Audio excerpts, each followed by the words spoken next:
آج ہمارے ساتھ اخیار احمد بھائی جو کسی تعارف کے محتاج نہیں ہیں، ان کی نوازش ہے کہ انہوں نے ہمیں تھوڑا سا ٹائم دیا. آج ان سے کچھ ایسے ضروری اہم سوال کریں گے جو انشاءاللہ آپ کے لیے میرے لیے بہت ہی مفید ہوں گے.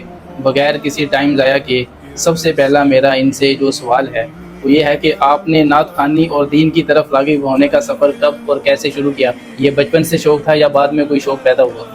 بسم اللہ الرحمن الرحیم. سب سے پہلے تو جی بہت شکریہ. اور نعت خوانی کا بھی آپ نے ذکر کیا ہے اور دین کی طرف کا بھی ذکر کیا ہے. بیسیکلی تو گھر کا ماحول اور والد صاحب نے ساری زندگی فہم قرآن کا کام کیا ہے کلاسز کے لیے. گھر کا ماحول ہی ایسا تھا. اور ایک تو یہ پہلو ہے. دوسرا یہ کہ ہم طالب علمی کے دور میں اسلامی جمعیت طلبہ اسٹوڈنٹ آرگنائزیشن ہے اس سے اٹیچ ہو گئے. تو وہاں پر بھی ہم اسٹوڈنٹس کے لیے درس و تدریس کا اور اس طرح کا کام کرتے رہتے تھے. تو پریکٹیکلی آپ کہہ لیں کہ میٹرک کے بعد انٹر میں ہم نے یہ کام شروع کر دیا. تو اسٹوڈنٹس آرگنائزیشنس کے اندر ایکٹیو ہو گئے. تو وہاں سے یہ سلسلہ شروع ہو گیا. اور جو نعت خوانی ہے وہ اس طرح یہ ہے کہ بچپن سے ہی اسکول میں ترانہ پڑھنا, کوئی نظم پڑھ دینی, تو یہ سلسلہ چلتا رہتا تھا. تو جب بھی کوئی اس طرح کا پروگرام ہے تو پھر وہ ظاہر ہے ایک دفعہ ترانہ پڑھتے ہیں, دو دفعہ پڑھتے ہیں. جب آپ کو آپ کے کلاس فیلوز اساتذہ کی طرف سے سراہا جاتا ہے تو پھر وہ ہر جگہ ایکسپیکٹ کیا جاتا ہے کہ بھئی اس کو نعت پڑھنی آتی ہے یا اس کو ترانہ پڑھنا آتا ہے تو اس نے سنانا ہے. تو بس وہ اسکول میں کچھ پڑھے اور اس کے بعد ترانے نظمیں اس ٹائم پڑھتے تھے. پھر یہ ہے کہ کبھی کبھی نعت پڑھ دی تو وہ کچھ آواز تھی تو اس وجہ سے پڑھ لیتے تھے. تو پھر یہ کچھ سالوں پہلے یہ محسوس کیا. ویسے تو میری کوشش یہ تھی کہ بھی لوگوں کے سامنے نہ پڑھا جائے زیادہ اس طرح کی کوئی بات. درس و تدریس کا کام تو وہی کرتے تھے. لیکن جب ایک نعت پڑھی اور سوشل میڈیا پر اس کو اپلوڈ کیا تو اس جو لوگوں کی کامنٹس آئے اور جو لوگوں نے کہا تو پھر اس سے محسوس ہوا کہ بھئی یہ تو بڑا پسند کی جانے والی چیز ہے. اور نعت ایک ایسی چیز بھی ہے کہ وہ عشق رسول میں, ایمان میں اضافہ بھی کرتی ہے. تو obviously اگر دین کا کام صدقہ جاری ہے تو ایک نعت صدقہ جاری ہے. تو یہ بھی کبھی کبھی ہم پڑھ دیتے ہیں. اچھا, یہ باقی بعض بچے وہ نعت پڑھنا چاہتے ہیں لیکن ان کو پتہ نہیں ہے کہ نعت کو میں پڑھوں کیسے, کہاں سے میں اس کو سیٹ کروں, کیسے میں اس کو ایسا بنا کر پیش کروں کہ سننے والے اس سے اثر لیں. دیکھیں, آواز اگر آپ کی اچھی ہے تو اگر انسان خود اس کو خود پتہ چل جاتا ہے کہ میں کیسا پڑھ رہا ہوں, ٹھیک ہے نا, سمجھ آ ہی جاتی. تو میرا خیال ہے کہ جو آواز اس طرح بنتی نہیں ہے. مجھے یاد ہے جب میں نے حفظ کیا تھا تو قرآن لے سے نہیں پڑھنا آتا تھا. لیکن اگر آپ بھی کسی مدرسے میں یا اگر آپ نے حفظ کیا ہے تو وہ پڑھ پڑھ کے جس کی تھوڑی بہت بہتر آواز ہوتی ہے نا, وہ بغیر سیکھے ہی وہ اچھا پڑھنا شروع کر دیتا ہے. کچھ نہ کچھ آواز ہو نا تو اس کو نہ سکھائے بھی تو اس میں تو وہ اگر آپ کی کچھ نہ کچھ آواز ہوتی ہے تو ایسا نہیں ہوتا کہ آپ نہیں پڑھیں گے. آپ تلاوت کرتے رہیں گے یا کوئی اور چیز پڑھتے رہیں گے, وہ آپ پڑھنا شروع کر دیں گے تو اس کے بعد آپ کو سمجھ آنا شروع ہو جاتی ہے کہ میں یہ بہتر کر سکتا ہوں. پھر آپ کسی پلیٹ فارم میں آ جائیں, کہیں سامنے آ جائیں, کسی کمپٹیشن میں پارٹیسپیٹ کر لیں تو وہ چیزیں آگے بڑھنا شروع ہو جاتی ہیں. ہاں یہ ہے کہ نعت جو پڑھیں اس کا انتخاب اچھا کریں, خرافات نہ ہو, اس میں شرک نہ ہو, اس میں میوزک نہ ہو, وہ خالصتاً عشق رسول میں ہو, اس سے اپنی نمود و نمائش مقصود نہ ہو. تو نعت ایک بہت اچھی چیز ہے جو کہ جس ذات کے ذریعے سے ہم تک دین پہنچا ہے ان سے عشق سب سے پہلی چیز ہے. عشق ہی آپ کو اطاعت کرواتا ہے. تو اگر نعت رسول عشق رسول میں اضافہ کر رہی ہے تو اس سے اچھی بات کیا آ سکتی ہے. یہ بعض لوگ ہوتے ہیں نعت پڑھنے جا رہے ہیں تو پہلے پیسے طے کرتے ہیں, اگر اتنے پیسے ملیں گے تو ہم آئیں گے ورنہ ہم نہیں آئیں گے. میں پروفیشنل نعت خوان نہیں ہوں اور پروفیشنلی نہ میں نے اس کام کو کیا ہے, نہ نعت پڑھتے ہوئے میں نے کبھی یہ کلیم کیا ہے کہ بھئی مجھے کوئی سر اور تال اور آواز کو اونچا کہاں کرنا ہے, نیچا کہاں کرنا ہے, مجھے پتہ ہے. کیونکہ اس میں بہت ڈیٹیلز ہوتی ہیں اور جو سیکھتے ہیں, سیکھنے والے ہوتے ہیں, ان چیزوں کو سیکھتے ہیں. اور جو ججز ہوتے ہیں وہ دیکھ رہے ہوتے ہیں کہاں آواز اوپر جا رہی ہے, کہاں آواز نیچے جا رہی ہے. میں نے تو یہ کام نہیں کیا. ہم نے شوق سے پڑھی, شوق میں لوگوں کو پسند آ گئی ہے. ہاں پھر کسی بھی چیز کو, وہ چاہے نعت ہے, وہ چاہے دین کا کوئی اور کام ہے, جب اس میں پیسہ انوالو ہو جاتا ہے تو میں یہ نہیں کہوں گا کہ وہ حرام ہو جاتا ہے, لیکن فتنہ کا امکان ہو جاتا ہے. اور اس فتنے کو بھرپور انداز میں ہم ہر فیلڈ میں دیکھ رہے ہیں, نعت خوانی کی فیلڈ میں بھی, ایون دین کی دعوت کا بھی جتنا کام ہے اس میں جہاں جہاں جب پیسے نے انٹرفیئرنس کی ہے تو بہت سارے لوگ فتنے کا شکار ہو گئے. میرا خیال ہے اس میں کرنے والوں کو, جو ایک پورا بورڈ ہے, جو ان کو سوچ سمجھ کے ہی اس چیز کو کرنا چاہیے کہ اس چیز کی کوئی گائیڈ لائنس کو پورا طے کرنا چاہیے کہ یہ کتنا ہوگا کتنا نہیں ہوگا. ادروائز پھر آپ کی بات بالکل ٹھیک ہے کہ جب تک آپ 1 لاکھ روپیہ یا 4 لاکھ روپیہ میرے اکاؤنٹ میں سینڈ نہیں کریں گے میں اگلا بند بھی نہیں پڑوں گا. یہ حقیقت ہے. تو پھر وہ کہاں, وہ اخلاص تو نہیں رہا نا, وہ درد تو نہیں رہا. پھر آپ دیکھتے ہیں کہ وہ نعت خوانی بھی جب ہو رہی ہوتی ہے تو سامنے آڈینس جس طرح اس کو لے رہی ہوتی ہے اور جو ایک ماحول بنا ہوتا ہے, ہم بڑا کچھ دیکھتے ہیں تو ایسا لگ رہا ہوتا ہے کہ کنسرٹ ہو رہا ہے نعت خوانی میں. تو آپ کے سامنے سوشل میڈیا, یوٹیوب وغیرہ پر قرآن کلب کے نام سے آپ نے جو اپنا ایک سسٹم بنایا, اس کے تحت آپ کا پلان کیا ہے, مقصد کیا ہے, آپ نے یہ کیا وجہ بنی کہ آپ کو یہ بنانا پڑا؟ دیکھیں میں نے جیسا ذکر کیا کہ طالب علم میں بھی ہم جمعیت میں ہم نے درس الحدیث کا بڑا کام کیا، والد صاحب نے بھی یہ کام کیا. تو مجھے اس ٹائم احساس ہوا کہ بھئی میں ہوتا ہے نا کہ انسان اپنا انالیسس کرتا ہے کہ بھئی میں کیا اچھا کر سکتا ہوں. مجھے ایسا لگا کہ بھئی میں درس دے سکتا ہوں، گفتگو کر سکتا ہوں، درس دے سکتا ہوں. تب بھی ہم نے یہ شروع کر دیا تھا. پھر جب میں تھوڑا سا تعلیم سے فارغ ہوا ہوں تو میں نے محسوس کیا کہ بہت سارے لوگ، بہت ساری جماعتیں، بہت ساری آرگنائزیشنز پاکستان میں دین کا کام کر رہی ہیں، بلکہ میرا خیال ہے دنیا میں اتنی نہیں ہوں گی جتنی پاکستان میں.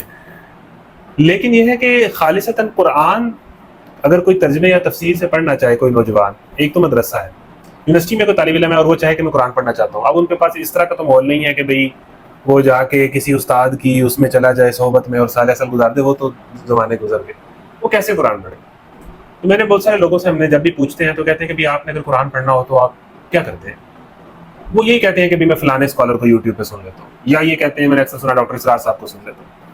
تو میں نے یہ محسوس کیا کہ بہت ساری جماعتیں بہت سارا کام کر رہی ہیں، لیکن خالصتاً قرآن فہمی کے لیے پاکستان میں نوجوان نسل کے لیے کوئی سیپریٹ پلیٹ فارم ایسا نہیں ہے جو فرقہ واریت کی طرف نہ بلائے، جو پارٹی سے، مسلک سے بالا تر ہو کے، اختلافی مسائل سے بالا تر ہو کے قرآن سے جڑے.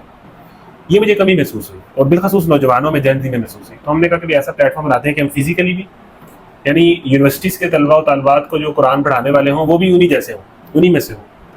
تو ہم یہ کام شروع کریں. تو ہم نے اس کو پہلے تو سرگودا میں کلاس کی، پھر اس میں ہم نے 2019 میں بھی ہم رمضان میں کلاس کرنا چاہتے تھے. تو 2019 میں ہم نے جب کی تو ہم حیران ہو گئے کہ بھئی رمضان اس ٹائم مئی کا رمضان تھا، پیک گرمی والا رمضان.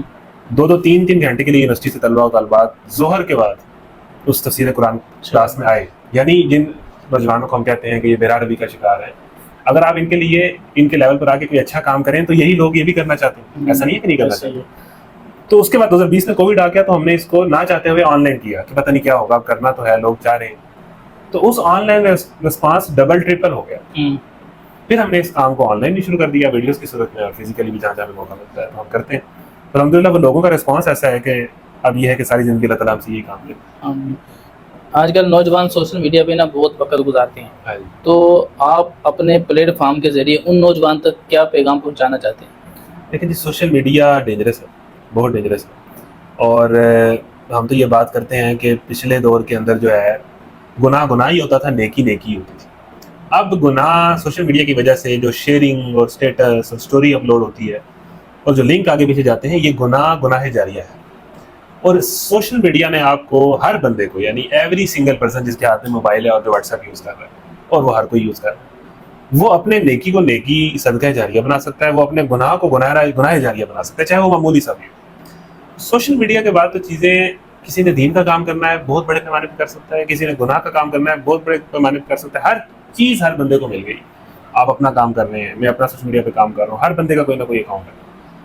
تو اب ہماری یہ ذمہ داری ہے کہ یہ سوشل میڈیا، اس میدان کو ہم نہ چھوڑیں. یہ بھی ایک دعوت کا میدان ہے، بڑا افیکٹو ٹول ہے، ہر بندہ استعمال کر رہا ہے. اگر اس کو برے کنٹینٹ سے بھر دیا گیا ہے تو ہماری کوشش یہ ہے کہ ہم اس کو بڑا انگیجنگ، بڑا اٹریکٹیو اور بڑے زبردست طریقے سے اس کو ویلیو ایڈ کرنے والا، اخلاق سکھانے والا، نوجوانوں کو اصل مسئلہ طرف لانے والا، اسلام سکھانے والے کنٹینٹ سے بھر دیں اور اس میں اپنا رول ادا کریں. تو میں سمجھتا ہوں کہ نوجوانوں کا ایک پیغام تو یہ ہے کہ سوشل میڈیا استعمال کریں، گناہ جاریہ کا حصہ نہ بنیں. آپ کا ایک لائک، آپ کا ایک ریئیکٹ، آپ کا ایک کمنٹ، بڑا ٹرینڈ ہے سوشل میڈیا پہ، کہیں بھی جا کے گالیاں دینا شروع کر دینا، کچھ بھی بولنا شروع کر دینا نہ آپ جانتے ہیں. تو آپ کا ایک لائک، آپ کا، جس طرح آپ کی گفتگو کا ایک حساب ہے، اس طرح آپ جو انگوٹھوں سے لکھتے رہتے ہیں نا، اس کا بھی ایک حساب کتاب ہے. وہ بھی چیٹ ہے، چاہے واٹس ایپ چیٹ ہے، تو اگر آپ کلیئر کر دیتے ہیں تو وہ کہیں نہ کہیں ریکارڈ ہو چکی ہے، وہ فرشتوں نے ریکارڈ کر دی. وہ جو چیٹ ہے، وہ جو گفتگو ہے، وہ بہت بڑا گناہ جاریہ بھی بن سکتی ہے، بہت بڑا صدقہ جاریہ بھی بن سکتی ہے. تو آپ دیکھیں کہ آپ کس کو فالو کر رہے ہیں، کیا لکھ رہے ہیں، کیا کنزیوم کر رہے ہیں. اور سوشل میڈیا کا جو دین کے دائی ہیں ان سے یہ ہے کہ اس کا آپ افیکٹو استعمال کریں. اور دوسری چیز میں مینشن کرنا چاہوں گا، ساتھ یہ فتنہ ہے اہل دین کا کام کرنے والوں کے لیے. ظاہر ہے کہ اس میں انسان کو فیم ملتا ہے، انسان، یہ ایک فین فالوئنگ بن رہی ہوتی ہے، انسان کو سراہا جا رہا ہوتا ہے. ہاں ٹھیک ہے، تنقید بھی ہو رہی ہوتی ہے. تو وہ آپ یہ بھی اس کام کی دعوت میں آتے ہوئے ایک آپ کو پیسے کے فتنے میں نہ پڑیں اگر آپ خالصتاً اللہ کے لیے کچھ کرنا چاہتے ہیں. یا اگر آپ اس طرف بھی آ رہے ہیں تو کچھ ریڈ لائنز لگا کے اپنے اوپر کوئی چیک لگا کے اس میں دم. دوسرا یہ ہے کہ نمود و نمائش میں اگر آپ پڑھ گئے تو سب سے جو خطرناک غرور ہے وہ تو پھر نیکی کا، تقوی کا غرور ہے، وہ الٹا ہی پڑے گا آپ کو. تو ان سے بچتے ہوئے آپ نے اس میدان کو استعمال کرنا. باقی یہ جو دار ارقم کی برانچیں ہیں، اس کی بنیاد اور یہ کب شروع ہوا اور اس کا مقصد کیا ہے؟ دار ارقم سکولز، اس ٹائم ہم اسی اسکول میں بیٹھے ہیں. میرے والد صاحب پروفیسر عرفان احمد، انہوں نے سن 1990 میں دسمبر میں سرگودا ہی میں دائر کم اسکولس کی بنیاد رکھی اور اس ویژن کے ساتھ اس کو شروع کیا، کیونکہ اس ٹائم 1990 میں اگر آپ چلے جائیں تو ایسے اسکولس کا ٹرینڈ نہیں تھا کہ جو اسلامک ایجوکیشن یا اسلامک ویلیوز دے رہے ہو. تب یہ کام صرف مدارس کر رہے تھے اور اسکولز یہی تھا، کچھ کرسچنس کے اسکول تھے اور اس طرح کے اسکول اور بڑے لیول. تو ان کو یہ کہ کیوں نہ ہم ایسے اسکول بنائیں کہ جہاں پر بچوں کو اسلامک ویلیوز بھی دیں اور جو جدید ایجوکیشن ہے وہ بھی دیں، جو سائنٹیفک ایجوکیشن ہے. تو وہ آئیڈیا ایک ایسا کلک کیا کہ آپ کہہ لیں کہ 1990 سے لے کے آج اب 36 برس ہو گئے. الحمدللہ دائر کم، اگر میں یہ کہوں کہ one of the largest chain of Islamic schools in the world ہے، یعنی کہ دنیا کے اندر ایک سکسیس سٹوری بنی ہے. اب اس کی 800 برانچز ہیں پورے پاکستان میں، 150 شہروں میں یہ موجود ہے. تو اس کا مطلب یہ ہے کہ بھائی پبلک نے اس کو اچھا رسپانس دیا. ٹھیک ہے، کمیاں کوتاہیاں ہوتی ہیں، پرفیکٹ کوئی چیز نہیں ہوتی، لیکن یہ ہے کہ مجموعی طور پہ اگر آپ ایک بڑی تصویر بنائیں تو یہ ایک بہت بڑی سکسیس سٹوری ہے. اور آج تک ہوتا ہے نا کہ تھوڑا سا آپ کا بزنس چل جائے تو آپ ٹریک سے ہٹ جاتے ہیں، اور یہ بڑے لوگوں کو ہم نے دیکھا ہے، بڑے دینی لوگ، ایون مدارس سے کوئی پڑھا ہے، پڑھا کچھ اس نے، لیکن جب وہ دنیا کے کسی کام میں پڑھتا ہے تو شروع میں تو بڑے نیک جذبوں سے جاتا ہے، لیکن جب ہم نے اکثر یہ دیکھا ہے کہ بندے کا کام چل پڑتا ہے تو وہ اس کے وہ آئیڈیاز اور وہ ویژن اور وہ خیالات نہیں ہوتے جو اس نے جس دن وہ ادارہ بنایا تھا وہ تب ہے. تو ہمیں اللہ تعالیٰ نے یہ بھی توفیق دی ہے کہ الحمدللہ دائر کم جس ویژن کے ساتھ تھا، کم یا زیادہ ابھی تک اسی پٹڑی پر ہے، اور اللہ تعالیٰ اس کو اسی پٹڑی پہ رکھے کہ ابھی تک یہاں پر باپردہ ماحول ہے. کوئی غیر اسلامی سرگرمی آپ کو یہاں نظر نہیں آئے گی. یہاں بچے کو دعائیں سکھائی جا رہی ہیں، قرآن قاعدہ سکھایا جا رہا ہے، قرآن سکھایا جا رہا ہے. ایک سیپریٹ شعبہ حفظ موجود ہے جہاں بچے، میں نے خود دائر کم سے حفظ کیا، میں کئی سال تراویح میں سناتا رہا ہوں، یعنی ایسا نہیں ہے کہ پکا حفظ نہیں کیا، الحمدللہ یاد ہے قرآن. تو وہ ایک سیپریٹ سلسلہ موجود ہے، اور کہہ لیں کہ لاکھوں لوگوں کو ایک ایسی ایجوکیشن ملی ہے کہ جس کے ساتھ ان کو اسلامک ویلیوز ملی ہے، الحمدللہ. چلیں جی، یہ تھے جی بھائی اخیار احمد صاحب، ان کے ساتھ تھوڑی سی دیر گپ. چلیں جی، یہ تھے بھائی دوبارہ کر دیں بس. چلیں جی، یہ تھے بھائی اخیار احمد صاحب، جن کے ساتھ تھوڑی دیر ہم نے گپ شپ لگائی. آپ نے بھی ان کی باتیں سنی ہیں. اگر آپ کو ان کی باتیں اچھی لگی ہیں تو آپ اس ویڈیو میں آگے اپنی رائے کا اظہار بھی کریں، تاکہ وہ جو آپ کا پیغام ہوگا ان تک پہنچائیں گے کہ بھی یہ چیزیں اگر اور ایڈ ہو جائیں تو آپ کے ادارے کے لیے اور آپ کے جو چینل ہیں، جو سوشل میڈیا سسٹم ہے، اس کے لیے مزید فائدہ مند ہو سکتی ہے.